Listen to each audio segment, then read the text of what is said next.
my shoes and out the door. 5, I'm alive. 6, 7, 8, feeling great. 9, gonna shine, life is good. I'm doing fine. 10, gonna do it right and do it again, yeah. I look into the sky with all the beautiful color, but there's more than just for me, so gonna share it with another. I got to show, to give, let out. I want to sing and shout. Take a look and see a beautiful morning. Been in here and people are roaring with laughter, so. It's a dirty show, though. Well, it's clean dirt.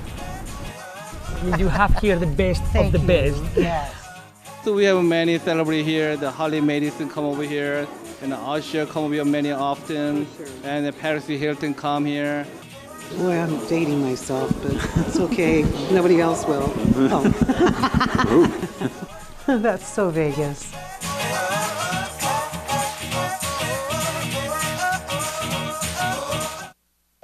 As a mother, you don't want to have to worry about this bill is coming, but then she needs this chemo.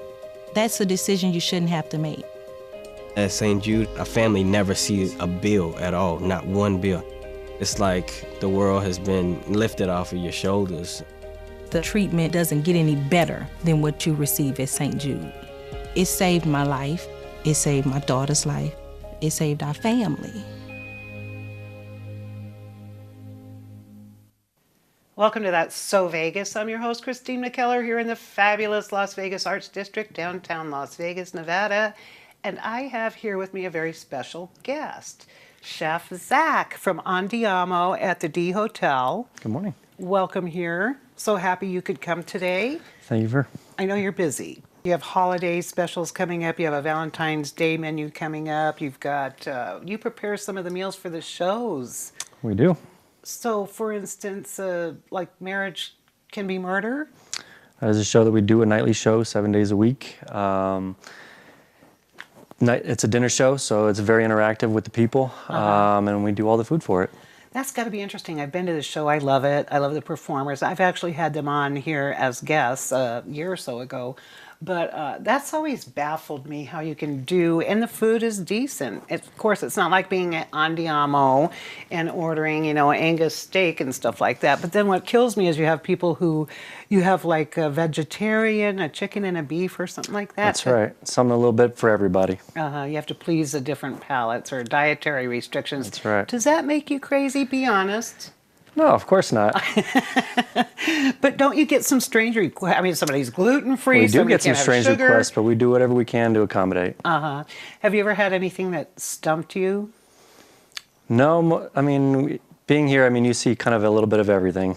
So Vegas, because we're kind of, we have the flavors of many countries and things of that nature. How long have you been at Andiamo or at the D? I've been with Andiamo and the D about 3.5 years now. And you're a homeboy? I am. Born and raised in Las Vegas. Is that something? You do run into some of you native sons once in a while. Not very often. I know. So, boy, you've seen the city change a lot. From nothing to where we're at today. And where did you go to high school? I always ask natives that because I've had good friends who were born and raised here. And so I did half my schooling at Cimarron Memorial, and then I also did half my schooling at a vocational high school, Area Technical Trade Center. Oh, okay. So Cimarron, boy, you are young. I remember when they built that. I was thinking, my friends my age, I went to Rancho, I went to Valley, I went to Basic. You know, those seem to have been the basic the basic high schools. And so were your parents native as well? Or? No, but they've been here since the late 70s. So long enough. Right. What made you decide to go into cooking and to become a chef? As a kid growing up, I mean, I was kind of hanging out in the kitchen with Mom, and this was a way for me to continue to eat constantly. I was a big eater, so it was just an opportunity for me to continue to kind of grow and progress and develop a career out of, and this is where I ended up. You know, with my son, he's 30 now, but when he was younger too, I mean, he loved like helping me make meatballs. I mean, there's a fascination with food and, you know, making bread or you know how kids like to stir the cake batter and do the brownies and stuff. So did your mom do any kind of ethnic cooking, or were you just pretty much all American? A little bit of everything. I mean, my parents were divorced, so I had two separate parents, and from different backgrounds, and so I had an Irish side, we had a Polish side, and nice. So we did a little bit of everything. Wow, Darn it, I was going to bring up some corned beef then. But we're going to deal strictly with Valentine's Day. It's almost February and almost that day, and you do have a special menu, don't you? Yes, we are excited about that. Something new and exciting for marriage can be murder. We're going to do a specific show specifically for that, and then we have our regular show as well. So a special menu, which is going to be for the Valentine's Day, 3-course. Along with marriage and of course champagne, and it should be fun. A lot of dessert and right. Is there anything that you like in particular to cook? Is there any type of cuisine that you probably resonate more to, or? If it's for me personally, I'm more of a Mediterranean guy. A lot of fresh foods, fresh vegetables. Kind of a healthy eater, so. Well, that's good. You know what's interesting when you look into the Andiamo, and Joe Vicari? Yes, Vicari. This is his chain, pretty much. But I think the emphasis primarily on beef. That's where it started. I mean, we're a steakhouse, so that's predominantly what people come in for. But Andiamo was really an Italian restaurant that started off, and it was really all about his commitment to quality and the service standards, and so everything is made fresh in-house, from our pastas to sauces, so it's a from-scratch kitchen. Right. Quality is not something that we sacrifice. Right, so. Exactly.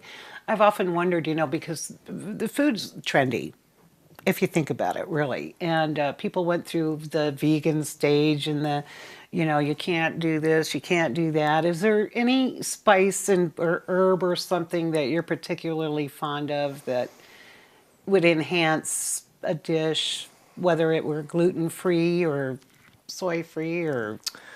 Gluten-free are tough because a lot of things have gluten in it from different spices. But no, spices too? Some things you wouldn't realize. I didn't know that.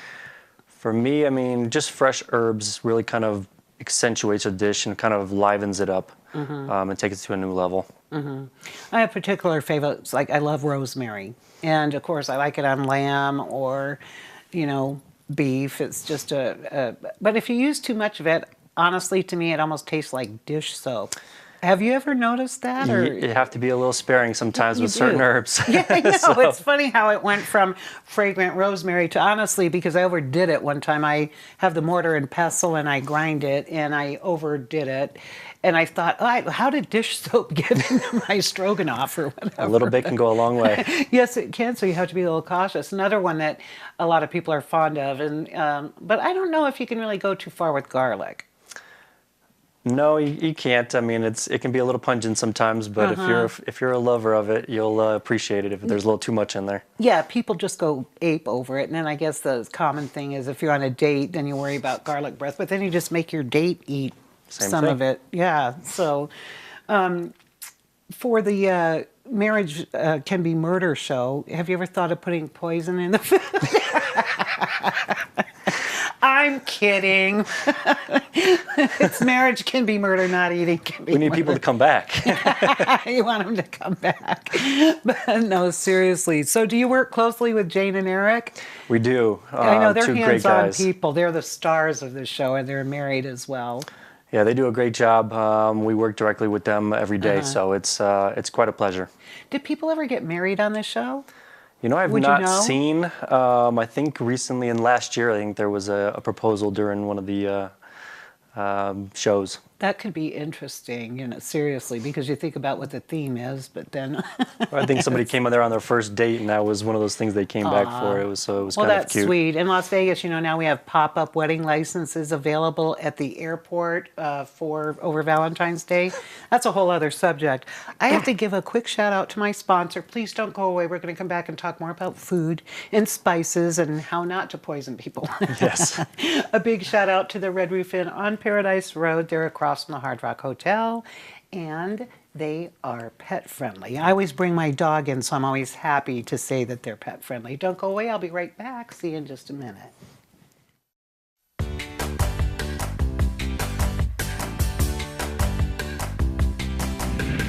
Well, hey there. Welcome to That's So Vegas. This is our new studio in the famous Las Vegas Arts District, downtown Las Vegas. We're here to rock your world.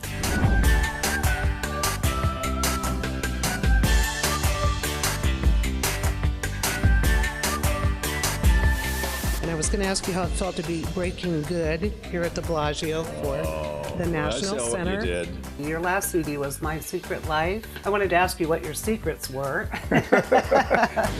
Tune in and turn on with us in downtown Las Vegas. This is where the action is, and that's So Vegas.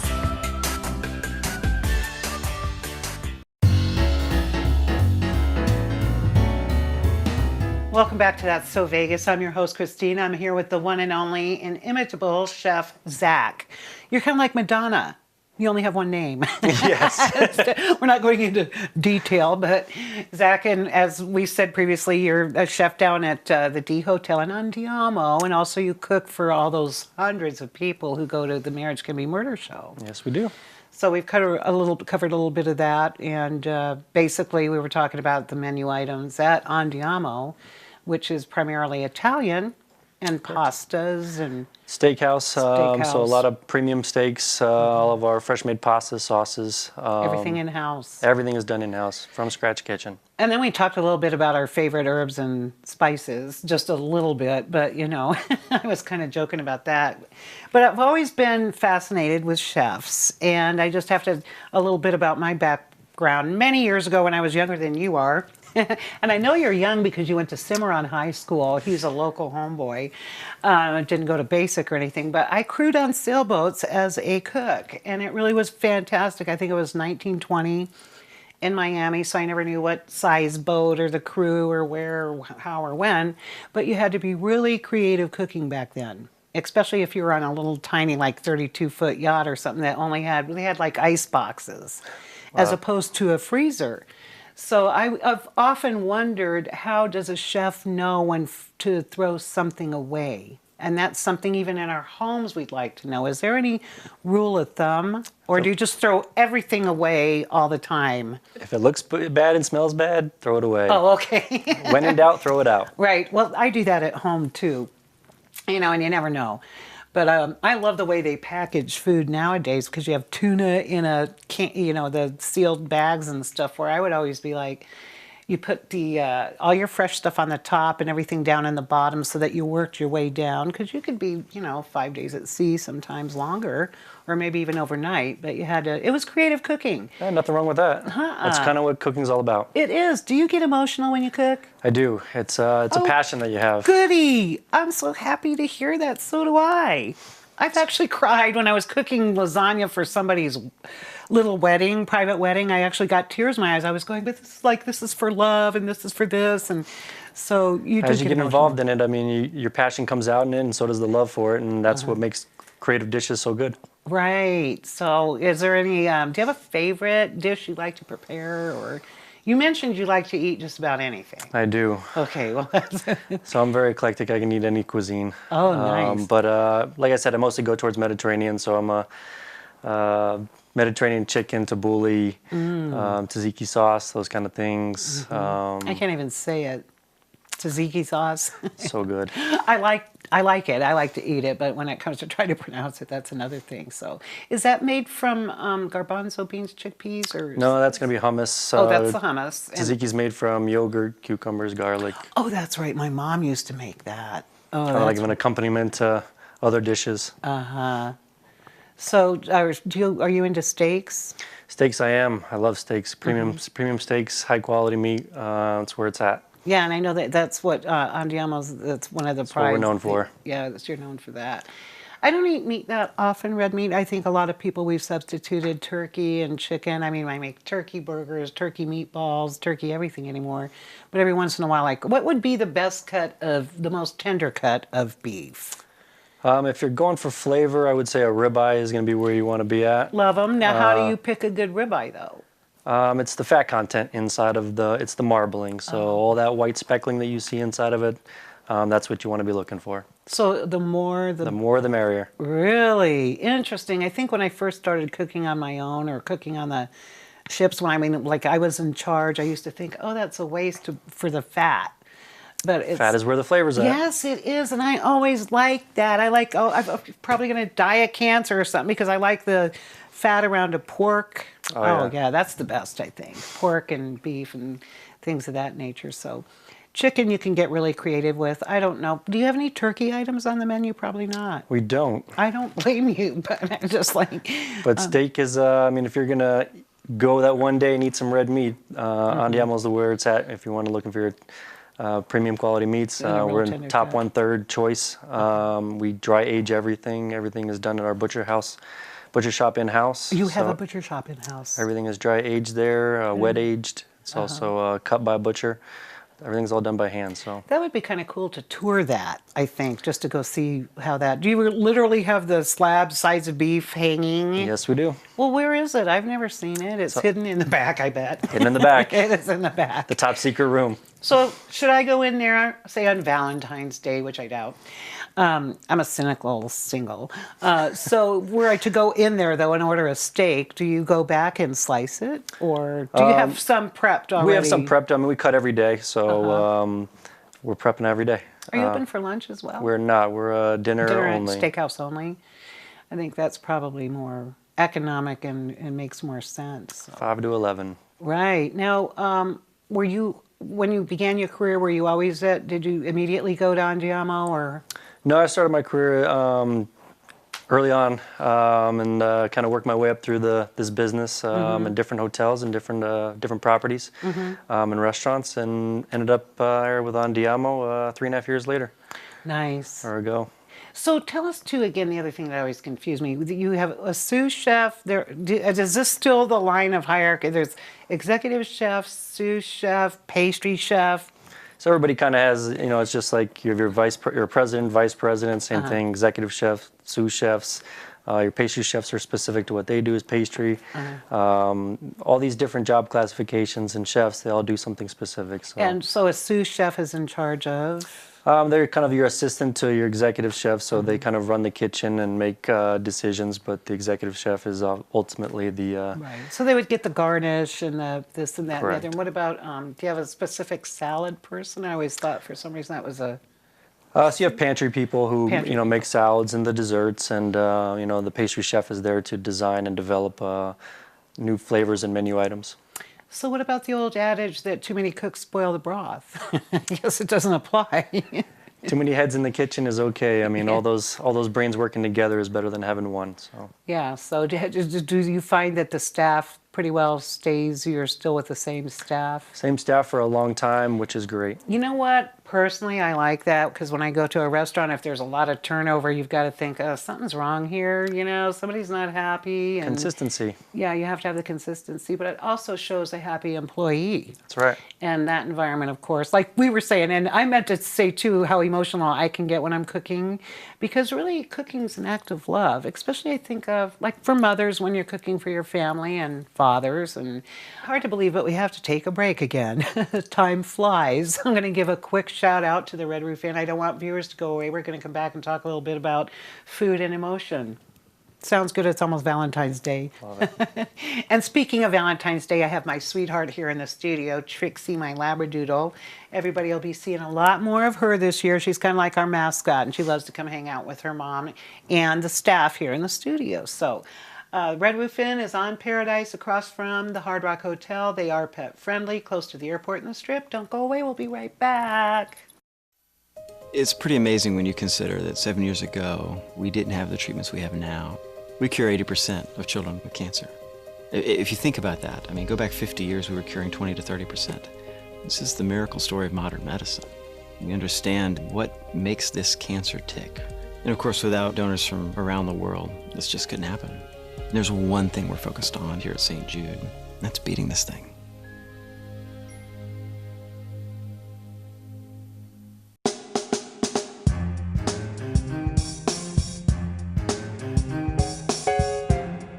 Glad you stayed with us. Welcome back to That's So Vegas. I'm Christine McKellar here with Chef Zach. Andiamo restaurant at the D Hotel. Andiamo, is that Italian for like something, I know it's something energetic or hurry up or giddy up or something, but it's funny because my ex-father-in-law many, many years ago, about the 70s, I had a restaurant in San Diego called Andiamo. But his tail was all the profits went out the back door. That does happen. Yeah, I can imagine not only spoilage and stuff, but people comping their friends and stuff like that. Have to keep an eye on it. Yeah, I bet. I love that you guys have your own butcher. What would you call it? Butcher shop. Butcher shop at the restaurant. So when you order your steaks or everything is made fresh, but it's kind of interesting. It's almost like picking your own lobster. That's right. In a sense. And it's kind of an art of dry aging it and making sure that those flavors really develop. You know, and that blows my mind because you would think it would spoil. You would think that, but at the same time, you're really sucking in those delicious flavors, and that's what's aging inside of that meat and really concentrating them. The pioneers did it. I mean, 150 years ago, people didn't have refrigeration like that. And like when I was doing the crewing and cooking on yacht deliveries, a lot of times they just had an ice box. So you had to get really creative with your cooking and how you stored your food and things of that nature. You guys make your own pasta, marinara sauces there too. And all of our sauces, all of our pastas. All the herbs are fresh, which I like. I'm really into herbs and stuff. Is there any herb that you don't like or that... No, but I do like cooking with saffron. Oh, that is expensive. It is. Boy, it comes in a little... Just the smallest little amounts. Amazing. But so flavorful. It really is. That color's unique. Yes, that bright yellow. I mean, it really jumps out at you. You know, I bought a jar probably 20 years ago, and I remember it was expensive then, like $25, and it was wrapped in like wax paper, and I opened it up, and there's just these, and they get red. There's that red... Has like a red pistol to it. Yeah, and it actually stains your fingers, like trying to... So it just takes a couple of those. A little bit goes a long way. It really does. The flavor isn't that overwhelming, but you can tell that you've been eating saffron. People probably have allergies too. Do you have that on the Andiamo menu? I mean, do you have to... Of course, all the menus say this was made in a peanut factory or same place, or... We don't specifically say anything, but when people come in, they usually mention that they have a food allergy, and then we accommodate based off of that. Well, accommodation could mean a lot of work because if you cross, you can't afford to cross the, You don't want to cross-contaminate anything. That's what I was trying to say. Yeah. But it makes, it's ensuring that people are safe when they come to eat and that they're getting a great dining experience. Mm-hmm. So, are you good with desserts there, or anything special? And I mean, Valentine's Day's coming up. Desserts, I mean, chocolate is where it's at. That seems to be the... We have this delicious molten chocolate cake that we serve with a little bit of ice cream on top. Nice. It's amazing. Right. So we're going to be serving that in Andiamo, and then for the Marriage Can Be Murder show, we have dessert comes with that as well. So they're going to get this beautiful layered chocolate cake. Oh, for the Valentine's Day show. Is that just the one night? Just for that one night. And that is on February 14th? That is. Wow. Valentine's Day's coming up. It's so hard. This year's spun by pretty quick. Goes by so fast. Yeah, time. It's like a river. I could write a song about that. On the menu, too, do you complement certain courses with the bar, or do you have an extensive wine cellar? We do have an extensive wine list. As far as cocktails, too, we have crafted cocktails. So, I mean, kind of a little bit for everybody. Mm-hmm. Children's menu? No children's menu. Not really the spot for place for it. But people will bring their children anyway. They will. You know, it's just like because that's so Vegas. And they should bring their children out. Right. Yeah. Actually, it'd be kind of cheap anyway. They don't eat that much. That's right. Because I remember when my son was a toddler. But it's funny. He went from taking a little bit, a portion we'd share, and then as he got older, then we would split it, and then he got older, and then he'd get his own, and then he got older, and then he'd get his and mine. So great opportunity to develop his flavor profiles. But I always called it my portable diet because it was kind of fun. Do you have children? I do not. When you do you plan on raising a little chef? We will see, yes. It could be in the blood, That's right. So your mom was a good cook, right? Yes, she was. Did your dad cook? Now that he's retired, he has taken it up a little bit. Do you have a family recipe that maybe is special just to your family that your mom would make? Or? My mom would make these meatballs that were just amazing. Really? Meatballs are hard to make. I'm very particular about her meatballs. I bet. So she has a special recipe then. Maybe I Been could- trying to figure out little by little as the years have gone on. She keeps it kind of top secret still. Yeah, I like my mom's meatballs too. I don't know what it was about that, but it's an art. I don't think she wants me to share it with the world. No, so. probably not. That's a family secret that, But you just still like to go to mom's to eat? I then? love it. Oh, good. She does most of the cooking. Even though I'm the chef, she does majority of the cooking. Well, I hope she has a very wonderful Valentine's Day. Are you going to get her something special? Oh, I always do something special for Mom. Moms are worth it. They are. All women are worth it. That is true.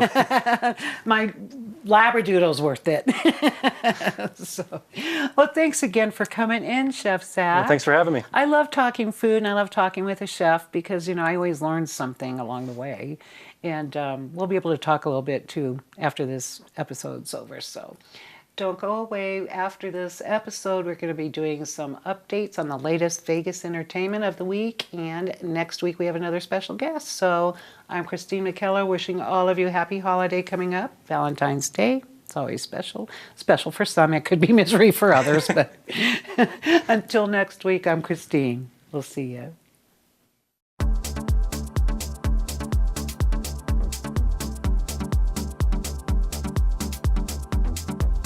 I'm Christine McKellar with this week's latest Vegas entertainment updates, along with my sidekick, my Labradoodle Trixie.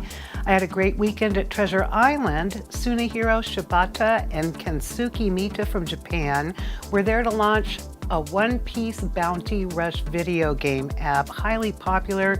It was also the first anniversary for the original One Piece Thousand Storm mobile video game. Val and Max Shermansky from Dancing with the Stars attended to help launch the whole event, and I was so happy I got to snag an interview with Val, which you can see on VegasOnlyEntertainment.com.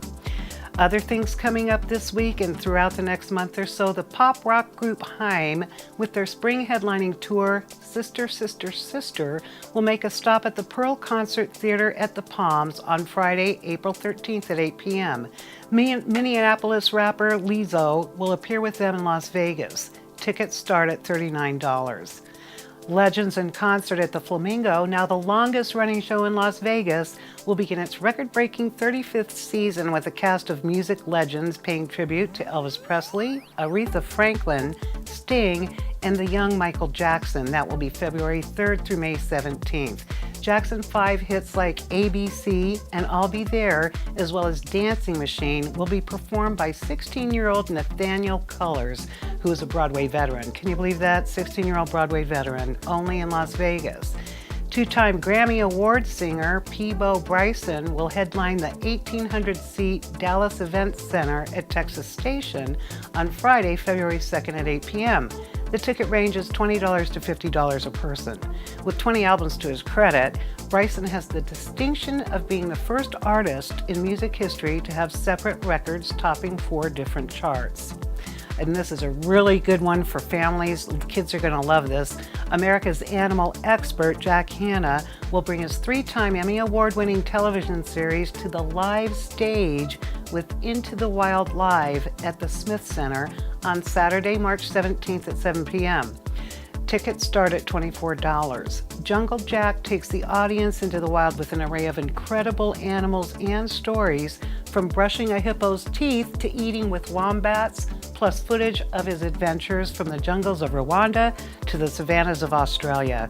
Audiences can expect to see approximately 15 animals in the live experience, such as a baby cheetah, kangaroo, baby tiger, 2-toed sloth, penguin, and much more.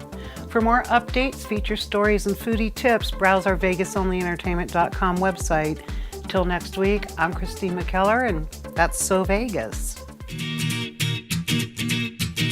1, 2, 3, 4, get my shoes and out the door. 5, I'm alive. 6, 7, 8, feeling great. 9, gonna shine, life is good. I'm doing fine. 10, gonna do it right and do it again, yeah.